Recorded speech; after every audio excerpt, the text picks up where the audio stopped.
कहानी शुरू होती है 1967 से और पहले सीन में हम अफ्रीका का जंगल देखते हैं जहां पर एक वायरस फैला होता है जिसका नाम है मोटाबा। यहाँ पर हम देखते हैं कि कुछ डॉक्टर्स और साइंटिस्ट यहाँ पर आते हैं और मुतासिर हुए पेशेंट्स का ब्लड सैंपल लेते हुए देखते हैं और उसके बाद वो वापस चले जाते हैं।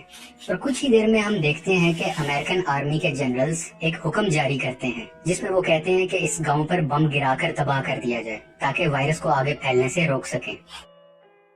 अब मूवी हमें 28 साल के बाद आगे ले जाती और यहाँ पर हम अपने one of the main character Dustin Hoffman को देखते हैं जो इस मूवी में कर्नल सैम का किरदार अदा कर रहे हैं। सैम अपनी वाइफ के साथ रहता है जिसका नाम डॉक्टर रॉबी है। कुछ ही देर में सैम को जनरल की तरफ से एक कॉल आती है जिसमें वो लेवल 4 की डिटेल्स बताते हैं। अब बेसिकली लेवल 4 है क्या? लेवल 4 बेसिकली एक ऐसी डिजीज है जिसमें लाइफ के लिए हाई रिस्क होता है। अब इसकी मजीद डिटेल जानने के लिए सैम कर्नल से मिलने के लिए जाते हैं।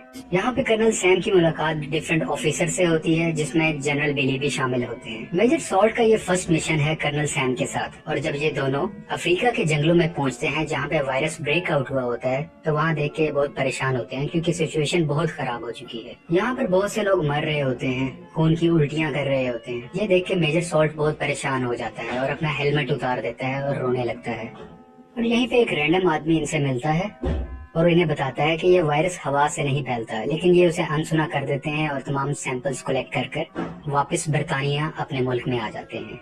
जब कर्नल सैम इस वायरस का टेस्ट कर रहे होते हैं अपनी एक हाईटेक लेबोरेटरी में तो इन्हें और इनकी टीम को पता चलता है कि ये मोटोबा वायरस है। ये वही वायरस है जो आज से 28 साल पहले भी आया था। और ये भी पता चलता है कि ये वायरस बहुत तेजी से फैलता है, यानी कि 1 घंटे में डबल हो जाया करता है, दुगना हो जाता है। और अगर एहतियाती तदाबीर ना की जाए तो 24 घंटे के अंदर इंसान की मौत भी वाक़िया हो सकती है। और इस वायरस की एक अजीब बात ये भी होती है कि ना ये टच करने से यानी कि ना छूने से फैलता है और ना ही हवा से फैला करता है। मजीद इन्वेस्टिगेशन के बाद पता चलता है कि ये वायरस बंदरों से आया है और ये कोई ऐसा वायरस है जो मैन मेड है और इन बंदरों में किसी ने ये वायरस डाला गया है। और दूसरी तरफ हम देखते हैं कि साइंटिस्ट अभी भी अफ्रीका से बंदर लेकर अपने दूसरे मुल्कों की तरफ जा रहे हैं ताकि उन पर मेडिकली एक्सपेरिमेंट्स किए जा सकें। सैम अपने सीनियर्स को ये सारी बात बताता है। अगले सीन में हम देखते हैं कि सैम अपने सीनियर्स को कहता है कि ये बीमारी बंदरों से आई है और जानवरों की तमाम इंपोर्ट एक्सपोर्ट अफ्रीका से फौरी तौर पर बंद की जाए क्योंकि ये हाई रिस्क का मामला है। लेकिन सैम के सीनियर उसकी बात को इग्नोर कर देते हैं और बहुत ज्यादा सीरियस नहीं लेते।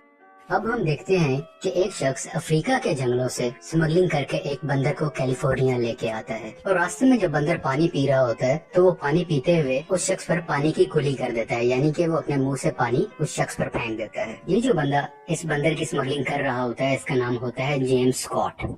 जेम्स इस बंदर को बेचने के लिए एक एनिमल शॉप पे जाता है। जब वो बंदा इस बंदर को जांच रहा होता है तो बंदर अपने हाथ से खुरेद देता है जिसकी वजह से वो जख्मी हो जाता है और उसका थोड़ा सा खून भी आ जाता है।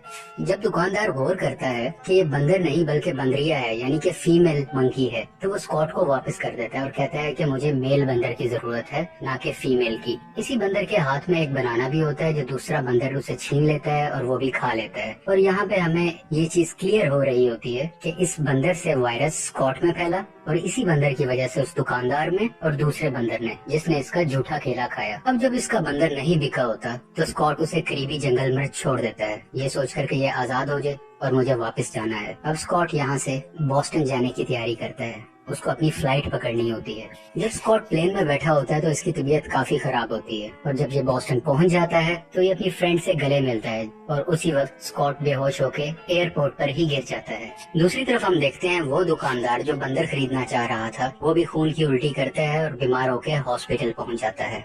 यहाँ पर एक लैब असिस्टेंट उस दुकानदार के खून का टेस्ट कर रहा होता है और इसी टेस्ट के दरमियान गलती से वो खून उसके चेहरे पर गिर जाता है और वो खुद को हॉस्पिटलाइज करवा लेता है क्योंकि वो सेंस रखता है और वो इस उम्मीद में रखता है कि वो जल्दी ठीक हो जाएगा। अगले सीन में हम रॉबी को देखते हैं जो कि कर्नल सैम की वाइफ है। ये पेशे से डॉक्टर होती है। जब रॉबी को स्कॉट के बारे में पता चलता है तो वो फौरन उससे मिलने के लिए जाती है, लेकिन जब तक वो पहुंचती है तो स्कॉट की डेथ हो चुकी होती है। तो रॉबी जब स्कॉट का पोस्टमार्टम करती है तो उसके जिस्म के तमाम अंदरूनी हिस्से ऑलमोस्ट पानी से भर जाते हैं। उसने ऐसा केस पहले कभी नहीं देखा होता और वो ये बात अपने हस्बैंड सैम से भी शेयर करती है।